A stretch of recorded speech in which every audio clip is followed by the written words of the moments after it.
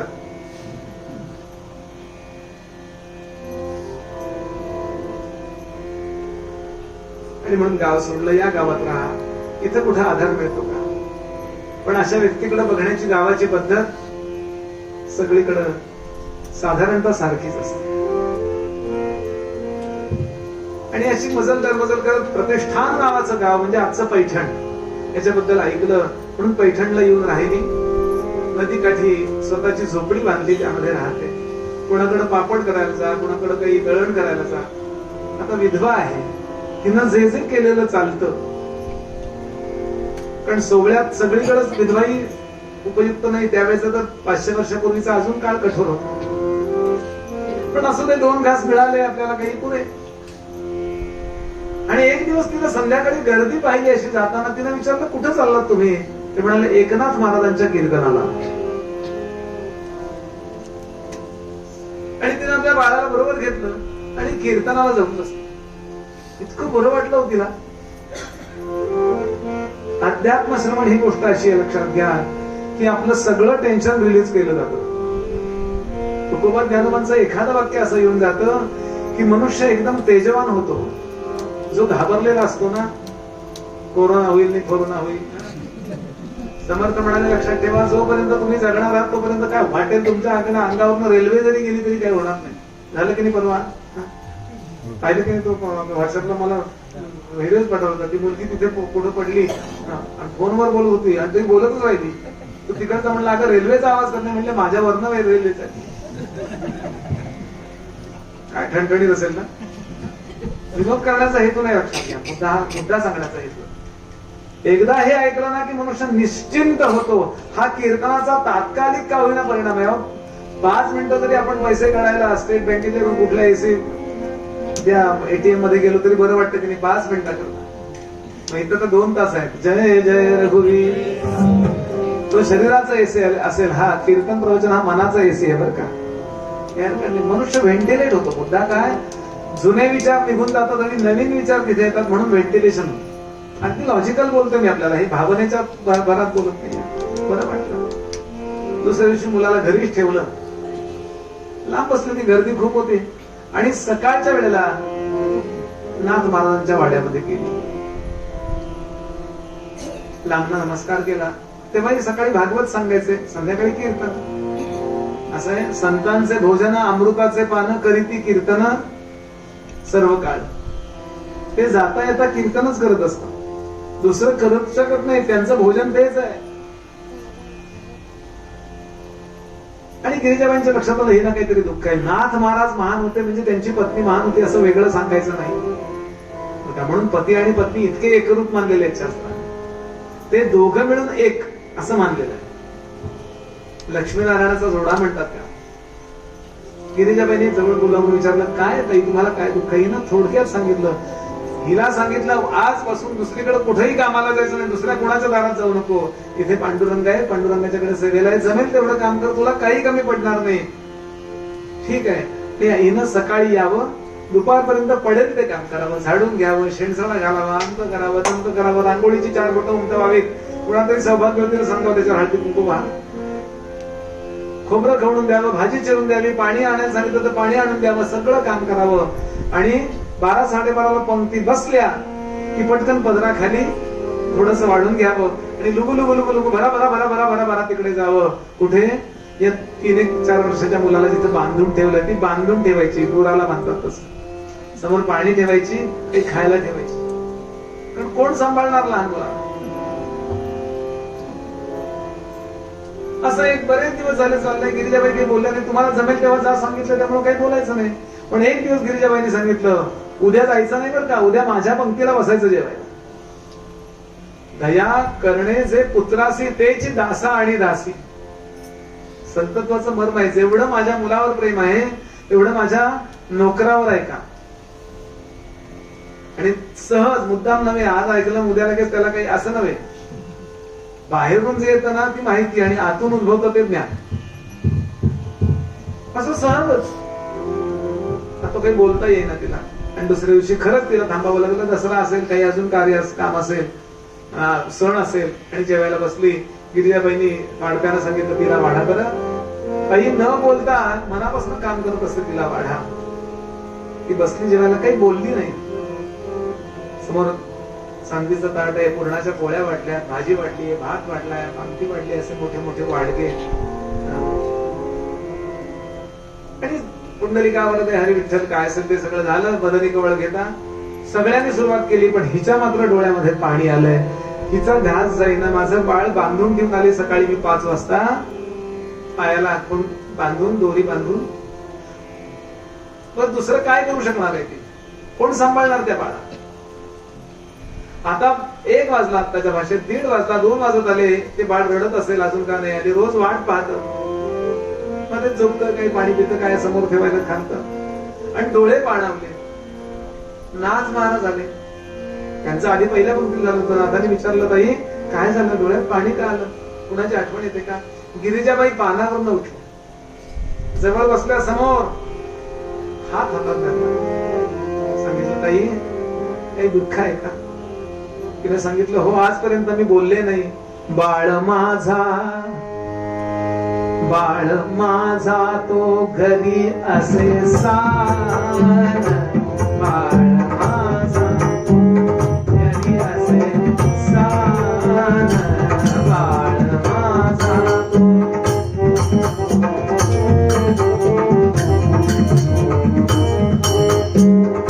घरी असे सान,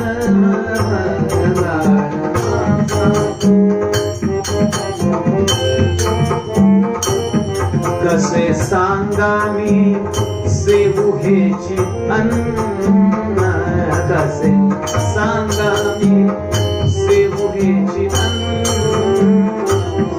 कोण घाली कोण घाली कोण घाली,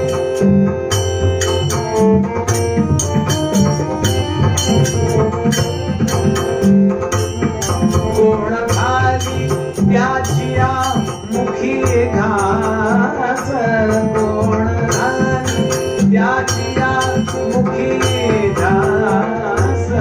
म्हणून आडे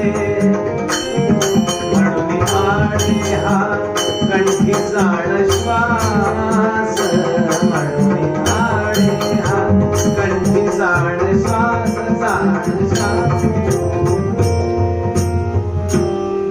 खळखळ डोळ्यातून पाणी व्हायला लागलं.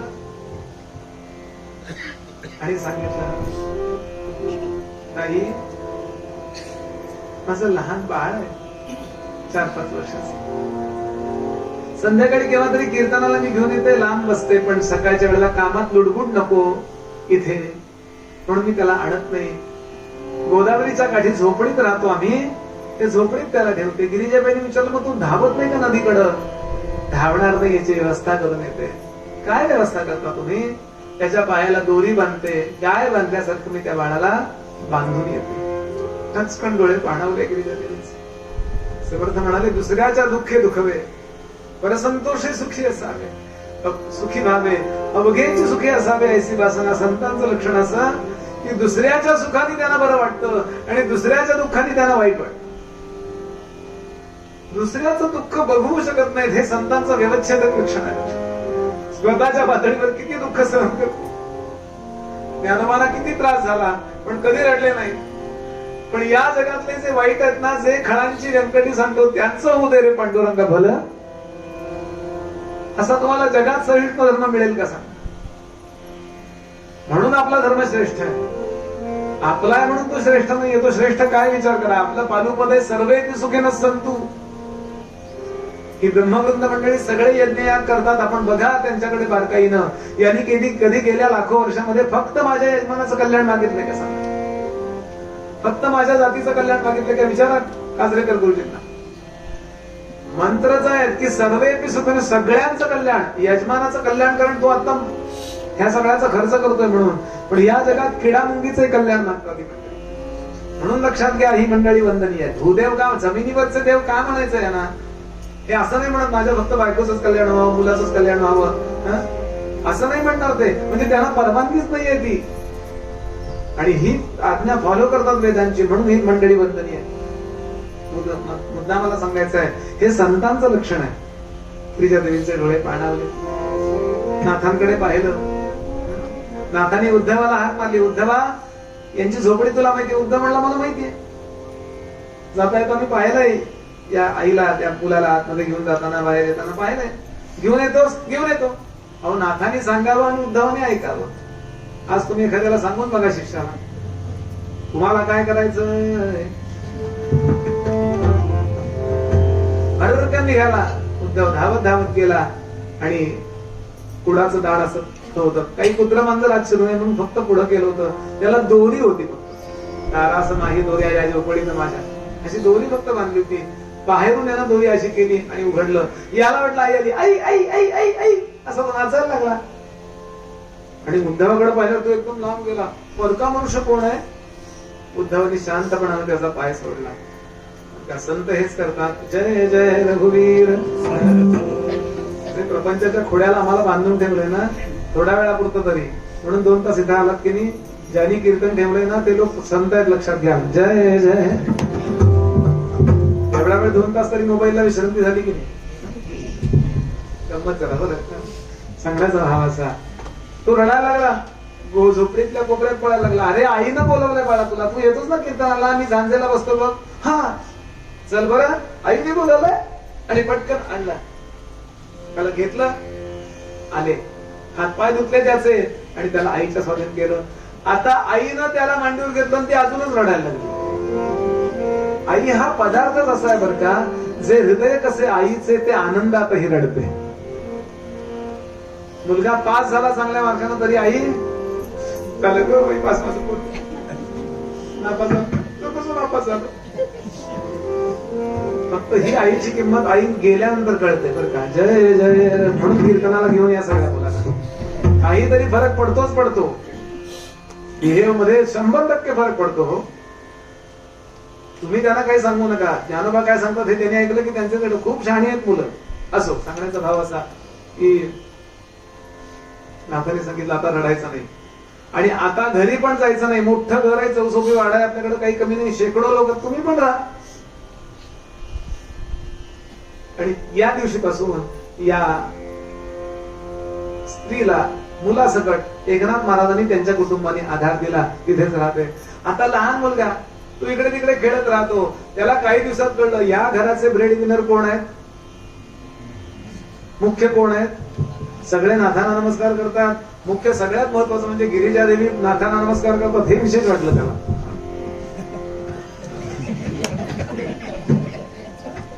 बरोबर, मला मित्राने एक विनोद पाठवला होता. शाळेचा पहिला दिवस होता. म्हणाले सगळ्यांनी, शिक्षकांनी एकेकाला विचारायला सुरुवात केली, तू काय करतो, तुझे आई वडील काय. एकाला विचारलं तुझे वडील काय करतात, तो म्हणला आई सांगेल ते.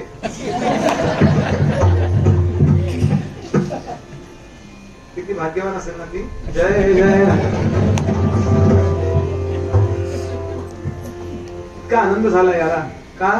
नाथ महाराज लहानपणी ज्यांनी गरिबी भोगलेली आहे आणि जगाकडून हेडीस पिडीस करून घेतलंय ना, नेहमी सांगतो त्यांना 80 वर्षाचा अनुभव फक्त 10-20 वर्षात आलेला असतो. म्हणून त्यांना या जगामध्ये कुठून अपेक्षा उरलेली नसते. म्हणून त्यांना फक्त भगवंत आपलासा वाटतो. बरं, ध्रुवाला 5व्या वर्षी का भगवंत आपलासा वाटला? तो तर राजाचा मुलगा होता, पण सगळीकडनं अपमानित झाला, कोणी बाजू घेत नाही, त्यावेळेला भगवंत आपलासा वाटला. पण त्याला एक कळलं की नाथ महाराज फार चांगले आहेत. आणि लहानपणी जे लोक त्यांना चांगले वाटतात त्यांना ही लहान मुलं फॉलो करतात. 13 वर्षापर्यंत मुलं अनुकरणातून शिकतात आणि 13 वर्षानंतर विचारातून शिकतात. लक्षात घ्या. म्हणून त्यांनी जे अनुकरण करावं असं वाटतं तसं तुम्ही वागा. किती साधं आहे. मला पूजा करताना बघितलं की माझा मुलगा म्हणतो बाबा मी पूजा करणार. मला भस्म लावताना पाहिलं की तुम्ही मलाही भक्को लावा. आणि मला गुटखा खाताना पाहिलं तर काय वाटत त्यांना. सांगू नका मुद्दा खरा आहे का खोटा आहे तुम्ही ठरवा. आणि नाथांकडे पाहिलं. त्याने एक कोपऱ्यात गेला आणि काय केलं त्यानं, एक सुतळी घेतली. त्या नाथांच्या हातात सतत माळ असायची. नाथ एक तर कामात असायचे नाही तर नामात असायचे. काय छान वाक्य, मला इतकं आवडलं. एक तर कामात असा नाही तर नामात असा. सतत काहीतरी करत राहा, काहीतरी नाहीतर नाम. तेव्हाही नाम घेणे शक्य आहे, नाहीतर हातात माळ घ्या स्मरणी.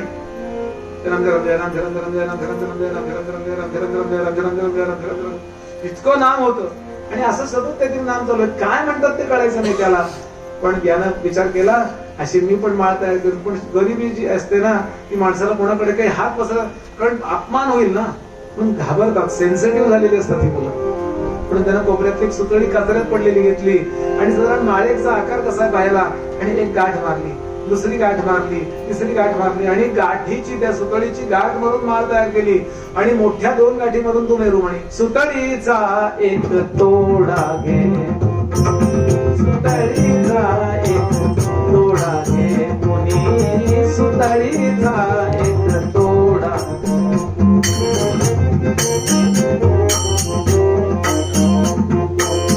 सुतळीचा एक तोडा घे मुनी, गाठी मारून त्याला,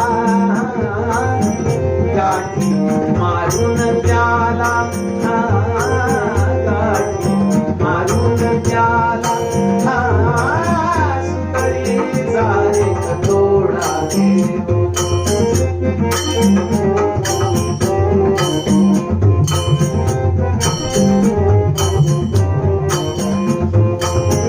माळ बनविली त्या बाळाने, माळ बनविली त्या बाळाने, माळ बनविली त्या बाळाने.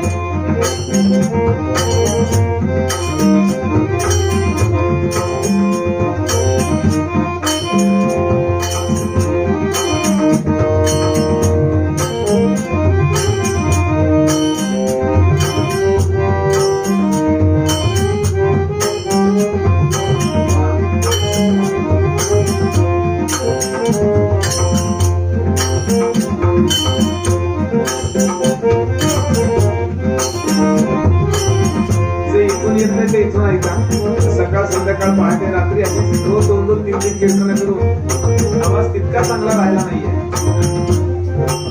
म्हणजे इडली पण तो वाजवतो, आज जरा जास्त वाजवायला देतो मी त्याला. पंडित विद्याधर लोकांचा पट्ट शिष्य आहे. त्यांचं नाव गिनीज बुकात गेलं. 22 श्रुतींची श्रुती पेटी बनवली, 22 श्रुतींची म्हणून.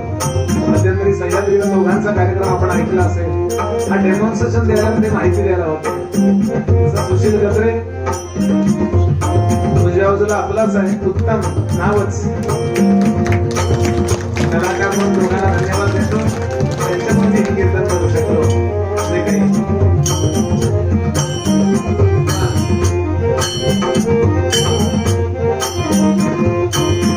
माळ बनविली त्या बाळाने, हाती घेऊन बसला रामा, साधोजी राजा राम, भोजी साधोजी, साधोजी साधोजी राजा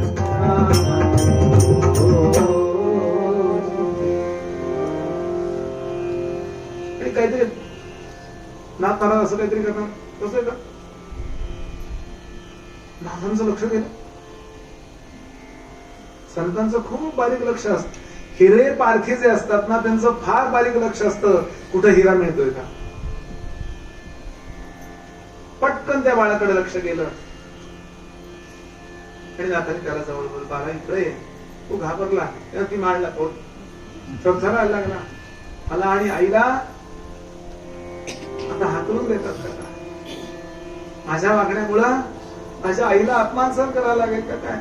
थोडक्यात आत्ताच्या भाषेत तुमची कॉपी करतोय म्हणून असं त्याला वाटलं. इकडे ये बाळा, मी रागवत नाही, फक्त विचारतो तुला. तू आता ते फिरवत होतात ते कुठे? मी नाही देणार. अरे मला देऊ नको, फक्त सांग ना मला तू काय बनवलंस ते दाखव बरं, किती छान. तुम्ही घेणार नाही ना?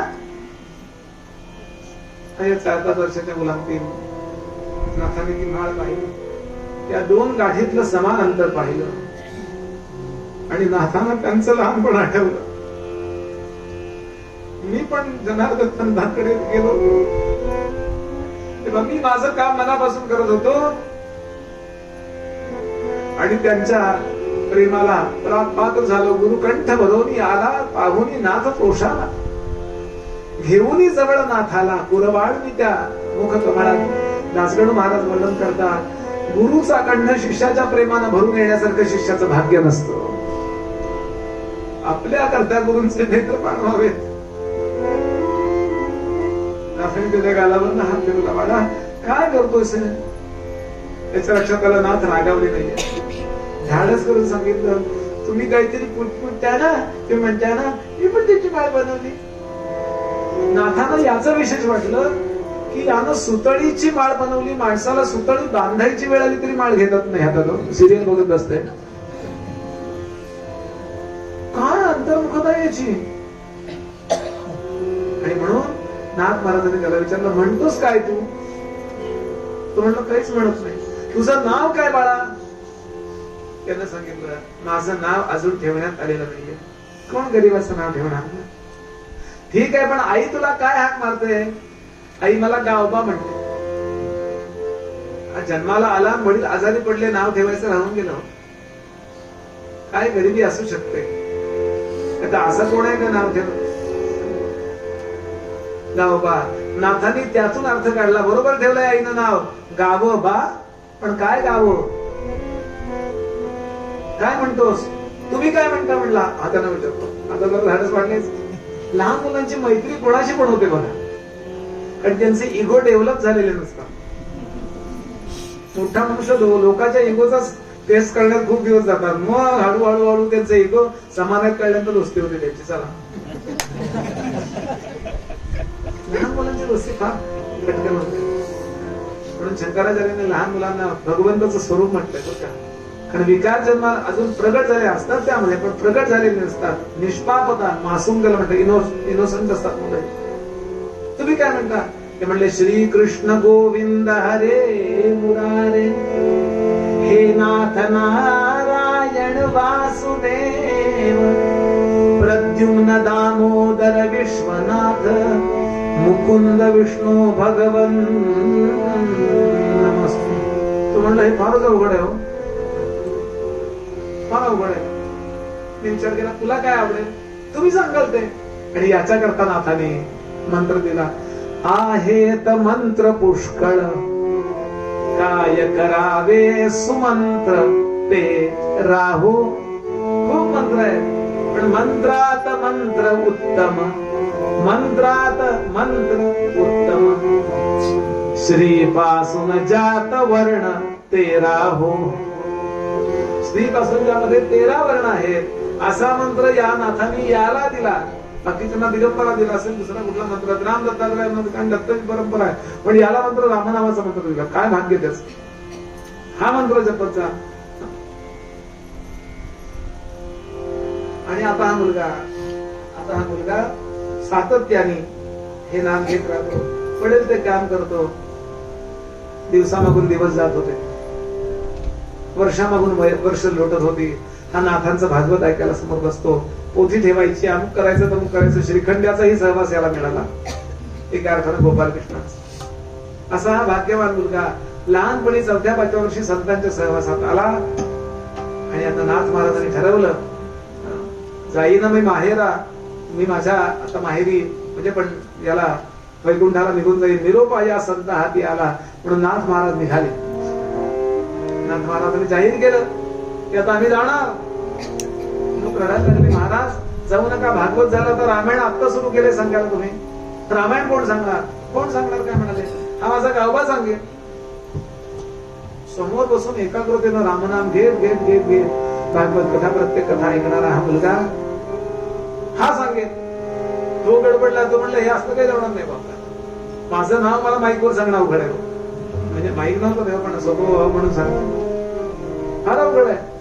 नाथ महाराज म्हणाले उठ. उठला. नाथ महाराज खाली उतरले. नाथाने त्याचा हात धरला आणि त्याला व्यासपीठावर बसवला. आपल्या अंगावरची शाल त्याच्या अंगावर घातली. आपल्या हाताने त्याला बुक्का लावला आणि भगवंताच्या गळ्यातली प्रसादाची माळ त्याला घातली आणि सांगितलं कर सुरुवात.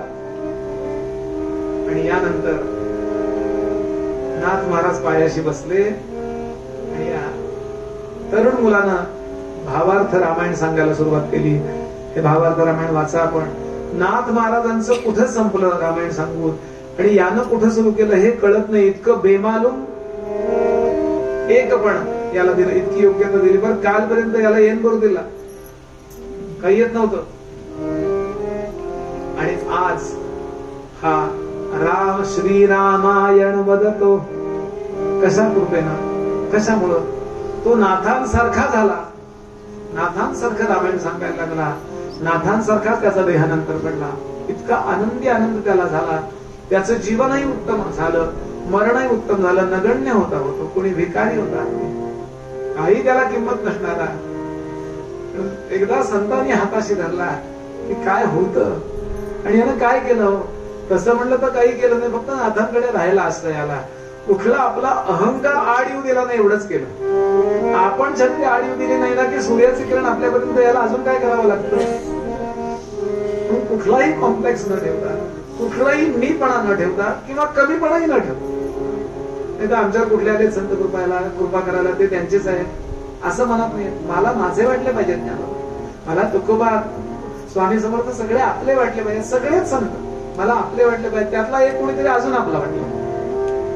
हे असा संतांकडे हा गावा गेला आणि त्याचं ऐहिक जीवनही सुखी झालं, पारलौकिक जीवनही सुखी झालं आणि नाथांसारखा झाला. हा अजून काय पाहिजे प्रमाण हो. म्हणून समर्थ सांगतात जीवनात सगळं करा, छान प्रपंच करा, उत्तम घर बांधा, सगळा व्यवसाय उत्तम करा, उत्तम सगळं करा, काही प्रश्न नाही. पुन्हा पुन्हा शब्द येतो क्षमा करा. सगळं छान करा, पण सत्संगात राहा. म्हणजे तुमचं काही चुकत असेल तर ते हक्कानं सांगतील आणि दुसरं जे बरोबर असेल त्याकरता तुम्ही बरोबर आहात, पक्के राहा, कन्फ्युज होऊ नका असे आपल्याला कॉन्फिडन्स देतील, आत्मविश्वास देतील. सगळ्या अर्थानं आपलं कल्याण करणारे संत आहेत. म्हणून माझे समर्थ सांगतात भावधरी संता पायी, भावधरी संता पायी, भावधरी संता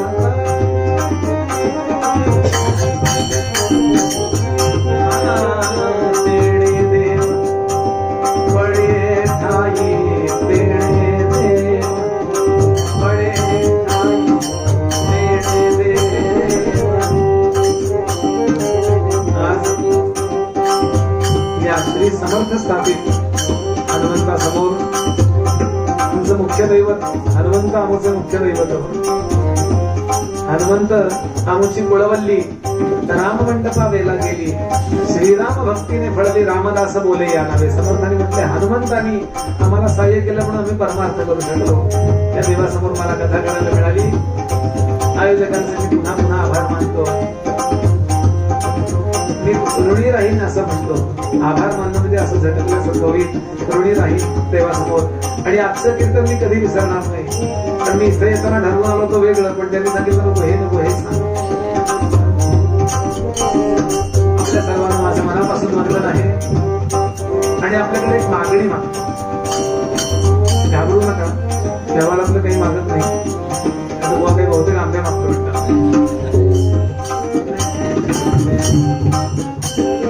आपल्याला आपलं कल्याण व्हावं असं वाटत असेल, आपल्या मुलाबाळांचं कल्याण व्हावं वाटत असेल, आपल्या सुनांनी आणि मुलींनी छान वागावं असं वाटत असेल,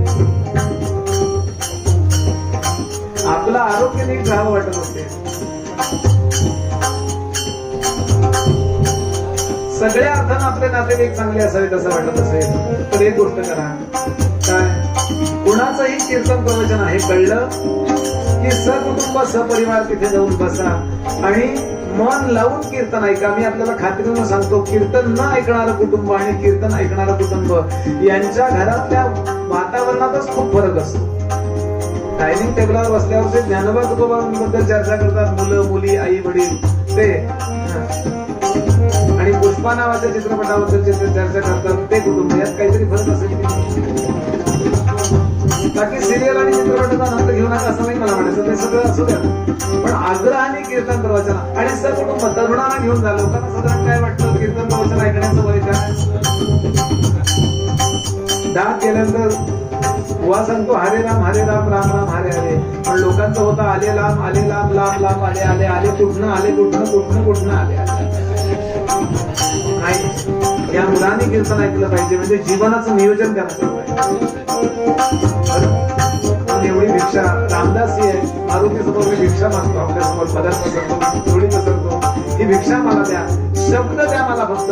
त्यांनी कुणाचंही कीर्तन प्रवचन असो मन लावून बसू. आपण त्याची तुलना बिलना काही करत बसू नका. प्रत्येकावरती वेगवेगळी कृपा असते जगदंबेची सरस्वतीची, पण शांत बसून ऐका.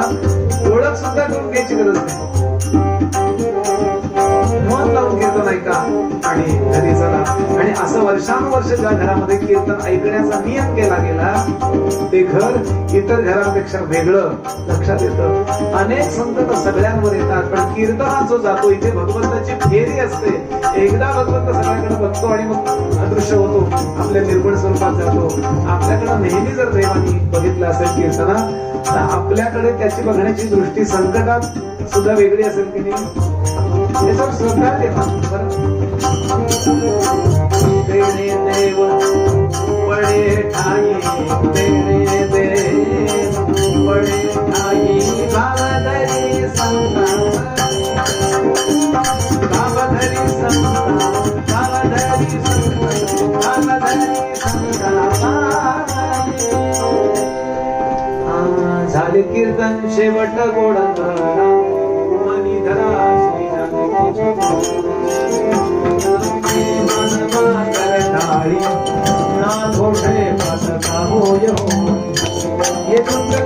साम्राज्य सुखराशी अवघे उठा सत्राणे उठाणे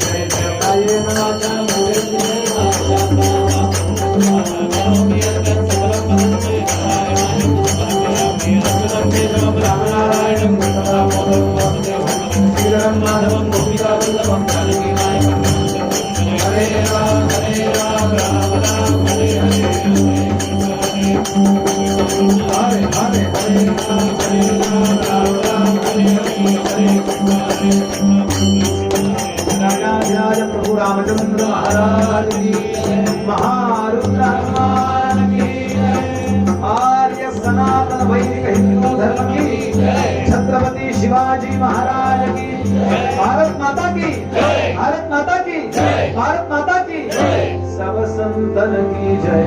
सदा सर्वदा